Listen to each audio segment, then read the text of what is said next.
everybody. Welcome back to another episode of Talking NASCAR with JB. On today's episode, we're going to preview Team Penske and their drivers for the 2021 season, and we will also preview Wood Brothers Racing and what lies ahead for them in 2021. So first up, we're going to start with Team Penske. They had a solid year last year. They had two drivers in Brad Keselowski and Joey Logano in the Final Four. And Ryan Blaney finished 9th in the points. But going into each driver specifically, we will start with Brad Keselowski. He's coming off of a season where he won 4 times and made the Final Four. And if it had not been for a few miscues on pit road by his pit crew, probably would have been battling Chase Elliott in the final laps for the championship. I'm not going to say he would have won, but he would have been right there with him. Looking at Brad's 2021 season coming up, I think he's going to be a threat to win the championship again this year just because of what his strengths were last year. He was really strong on the 750 package tracks, which lays out perfectly throughout the playoffs with where they fall.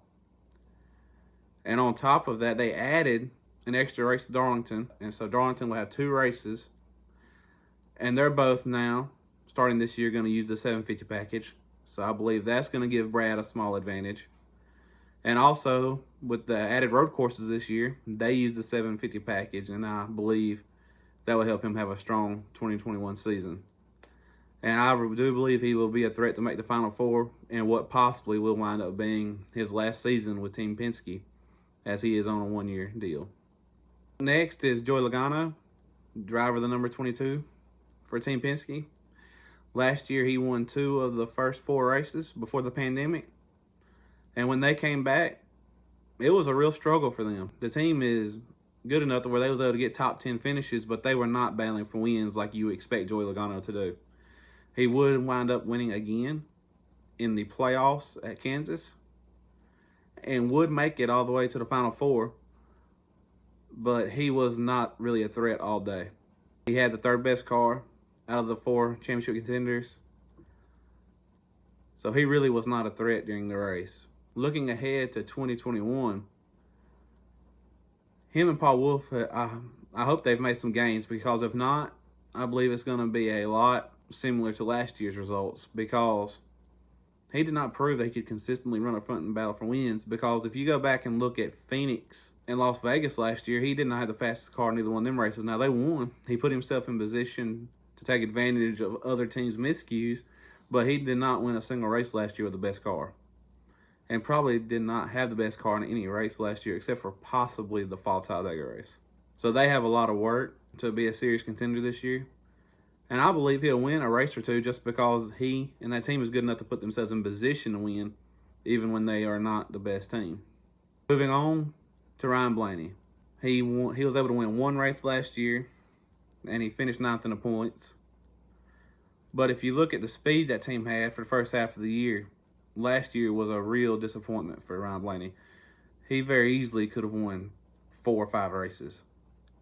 And they just could not finish the deal, and it's been like that for a couple of years now for Ryan. It's hard to figure out what's going on. Some of it's just bad luck, and some of it's just the team making bad decisions or Brian making mistakes on the track. So this year, he really needs to correct those mistakes, because he should be winning 2 or 3 races a year at least. And there's no real excuse for a driver of his talent driving for that team to be knocked out of the first round of the playoffs last year. That was shocking to everybody, and that should not happen if you're Ryan Blaney. So he definitely needs to improve in 2021 on that. And finally, the last driver we're going to talk about from Team Penske is rookie Austin Cindric. He's going to be running a part-time schedule in the number 33 Ford Mustang for Team Penske to get experience before 2022, where he's going to take over the 21 car at Wood Brothers Racing. He will make his debut, or attempt to make his debut, in the Daytona 500. And there's been no set schedule for when he will race that car this year. All we know is he's going to attempt the Daytona 500.